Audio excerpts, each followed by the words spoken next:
नमस्कार। एक कहावत है, नाच न आवे आंगन टेढ़ा।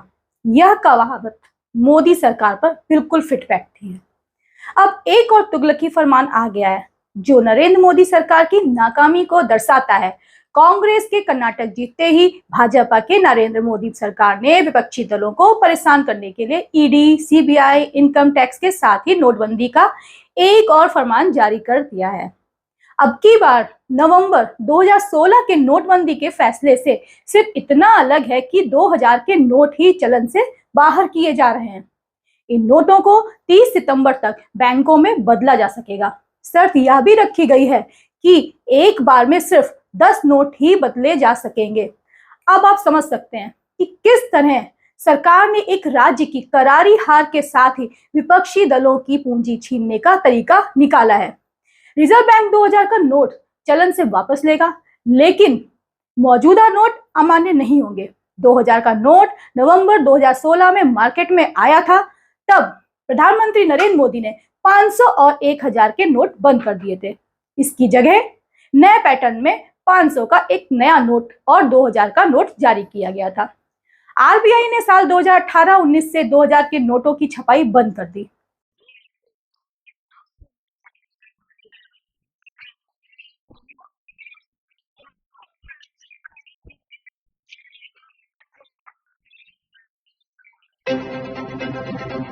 नोटबंदी होके 6 साल हो गया। 6 साल से हम नुकसान में ही है। नोटबंदी ने देश को पूरा कमजोर कर दिया। घर में बैठ गए, हम खाने को तगड़ा तले गए। देश 100 साल पीछे चला गया।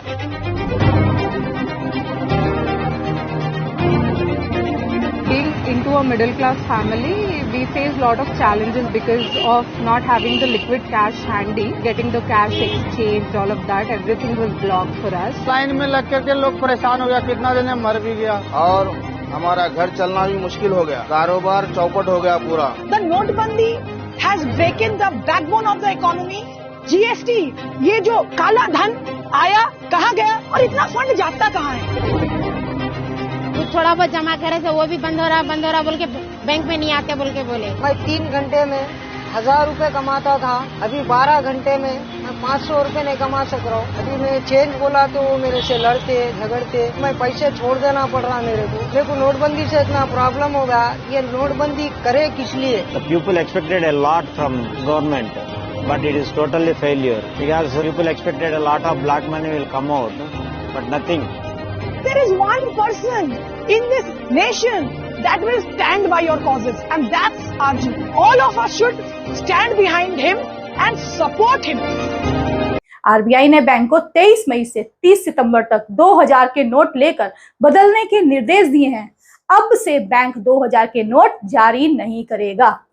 आरबीआई ने इस बारे में अपनी सफाई की चिट्ठी जारी की है। उसमें बताया कि रिजर्व बैंक 2000 का नोट सर्कुलेशन से वापस लेगा, लेकिन मौजूदा नोट अमान्य नहीं होंगे। आरबीआई ने कहा कि इसका ऑब्जेक्टिव पूरा होने के बाद 2018 से 19 में इसकी प्रिंटिंग बंद कर दी गई थी। आरबीआई ने अपने सर्कुलर में लिखा कि वो 2000 के नोट को सर्कुलेशन से बाहर कर रहा है। इसकी कोई तारीख या समय नहीं दिया है, यानी ये फैसला तत्काल प्रभाव से लागू हो गया है। बैंक में जाकर इन नोटों को बदला जा सकता है। इसके लिए 30 सितंबर 2023 तक का समय दिया गया है। नोट बदलने में कोई परेशानी ना हो, इसलिए बैंकों को भी इसके बारे में जानकारी दे दी गई है। सरकार ने इसे अभी चलन में भले ही बनाकर रखा है, लेकिन व्यापारी इससे लेन देन करने में कतरा सकते हैं। ऐसे में बेहतर होगा कि इन्हें बैंक से ही बदल लें। जिसके भी पास 2000 का नोट है उसे बैंक में जाकर बदलना होगा। 2016 में नोटबंदी में 500 और 1000 का नोट को बंद कर दिया गया था। इसे बदलने के लिए टाइम भी दिया गया था, लेकिन लंबी लाइनों के कारण लोगों को काफी परेशानी उठानी पड़ी थी। इस बार भी ऐसा देखने को मिल सकता है। सवाल उठता है कि सरकार को 2000 का नोट जारी करने और बंद करने की जरूरत ही क्यों पड़ी? वजह साफ है कि उस वक्त भी जब 8 नवंबर 2016 को प्रधानमंत्री नरेंद्र मोदी ने भाषण देकर 500 और 1000 के नोट को अमान्य किए थे, तब देश की पूरी अर्थव्यवस्था हिल गई थी। कहा गया है कि यह आतंक और काले धन पर सर्जिकल स्ट्राइक है, मगर सच तो यह था कि यह आमजन पर सर्जिकल स्ट्राइक हो गई थी। कारोबार से लेकर सब कुछ बर्बाद हो गया था। उसके बाद काला धन सफेद हो गया था, आतंकवाद और भी बढ़ गया था। इस वक्त काला धन इतना बढ़ गया है कि स्विस बैंकों में 2014 की तुलना में 8 से 10 गुना धन बढ़ गया है। अब सरकार की फिर वही दलील है कि काला धन जमा करने वालों के लिए 2000 का नोट मददगार हो रहा है, इसलिए इसे बंद कर रहे हैं। 2016 की नोटबंदी के समय केंद्र सरकार को उम्मीद थी कि भ्रष्टाचारियों के घरों के गद्दों तकियों में भरकर रखा कम से कम 3-4 लाख करोड़ रुपए का काला धन बाहर आ जाएगा।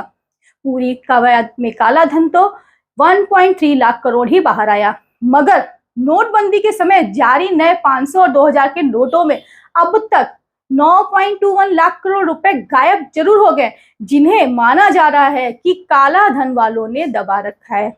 यह 2016 की नोटबंदी के समय की करेंसी का 60% रकम है, जो काले धन के रूप में छिप गई है। दरअसल रिजर्व बैंक ऑफ इंडिया की 2016-17 से लेकर 2021 से 22 तक की एनुअल रिपोर्ट्स बताती है कि आरबीआई ने 2016 से लेकर अब तक 500 और 2000 के कुल 6,849 करोड़ के करेंसी नोट छापे थे। उनमें से 1,680 करोड़ रुपए से ज्यादा करेंसी नोट सर्कुलेशन से गायब हैं। इन गायब नोटों की वैल्यू 9.21 लाख करोड़ रुपए है। इन गायब नोटों में वो नोट शामिल नहीं है जिन्हें खराब हो जाने के बाद आरबीआई ने नष्ट कर दिया। कानून के मुताबिक ऐसी कोई भी रकम जिस पर टैक्स न चुकाया गया हो ब्लैक मनी मानी जाती है। इसे 9.21 लाख करोड़ रुपए में लोगों की घरों में जमा सेविंग्स में शामिल हो सकती है। मगर उत्तर प्रदेश चुनाव के दौरान इत्र कारोबारी पर पड़े छापों से लेकर हाल में पश्चिम बंगाल के मंत्री पार्थ चटर्जी के करीबियों के पड़े छापों तक हर जगह बरामद ब्लैक मनी में 95% से ज्यादा 500 और 2000 के नोट भी शामिल थे। आरबीआई के अधिकारी वही स्वीकार करते हैं कि सर्कुलेशन से गायब पैसा भले ही आधिकारिक तौर पर ब्लैक मनी ना हो, मगर आशंका यही है कि ये रकम ब्लैक मनी है। अधिकारी ये मानते हैं कि काला धन जमा करने में सबसे ज्यादा इस्तेमाल बड़े डिनोमिनेशन के यानी 500 और 2000 के नोटों के इस्तेमाल का होता है। शायद इसी वजह से 2019 से 2000 के नोटों की छपाई ही बंद कर दी गई, मगर 500 के नए डिजाइन के नोट की छपाई 2016 के मुकाबले 76% बढ़ गई है। घरों में इस तरह जमा कैश कुल काले धन का 2 से 3% ही होता है। ऐसे में स्विस बैंक में जमा भारतीयों के काले धन पर 2018 की एक रिपोर्ट इस बात की आशंका बढ़ा देती है कि सर्कुलेशन से गायब 9.21 लाख करोड़ रुपए की राशि ब्लैक मनी ही है। इस रिपोर्ट के मुताबिक स्विस बैंक में भारतीयों का काला धन 300 लाख करोड़ है। इस राशि का 3% करीब 9 लाख करोड़ रुपए ही होता है। चलन में जारी नोट भी कई लाख करोड़ रुपए के आ चुके हैं। यह भारत की अर्थव्यवस्था के लिए खतरा साबित हो रहा है। सवाल वहीं खड़ा हो जाता है कि तो नरेंद्र मोदी सरकार से नोट संभल रहे हैं और न देश की अर्थव्यवस्था। गरीबी, बेरोजगारी, भुखमरी से भारत ने सभी रिकॉर्ड तोड़ दिए। 9 साल बेरोजगारी का हाल। प्यारे देशवासियों, मोदी सरकार के 9 साल पूरे हो चुके हैं। इस सरकार ने हर साल 2 करोड़ युवाओं को रोजगार देने का वादा किया था। वादा था हर साल 2 करोड़ युवाओं को रोजगार देने का, लेकिन क्या किसी को रोजगार मिला? क्या आपके हाथों में काम मिला? क्या आपके बच्चों को नौकरी मिली? नहीं।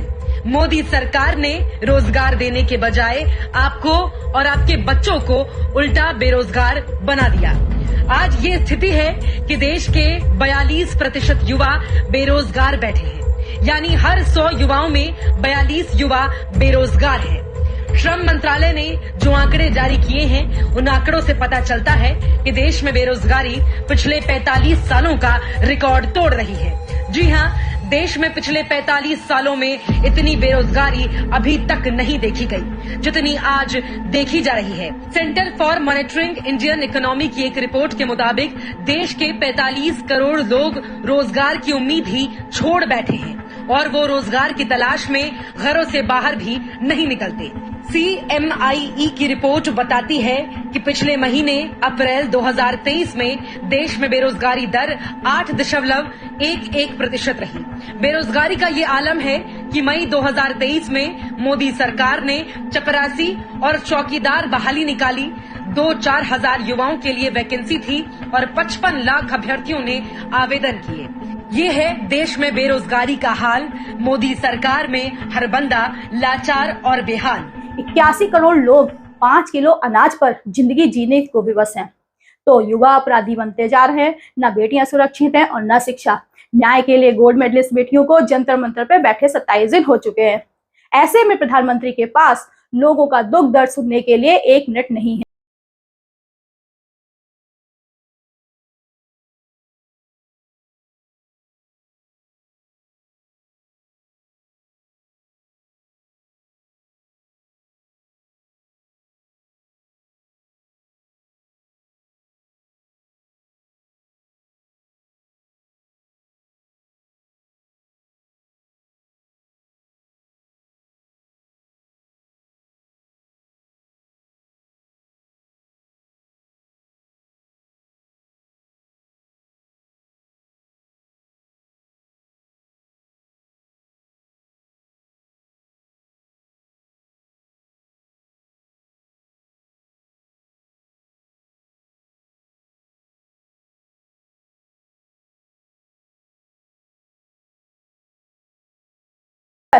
विदेश की सैर और चुनावी यात्राओं के लिए पूरा वक्त है, या देश का दुर्भाग्य नहीं तो और क्या, यह आप सभी को सोचना चाहिए। जय हिंद।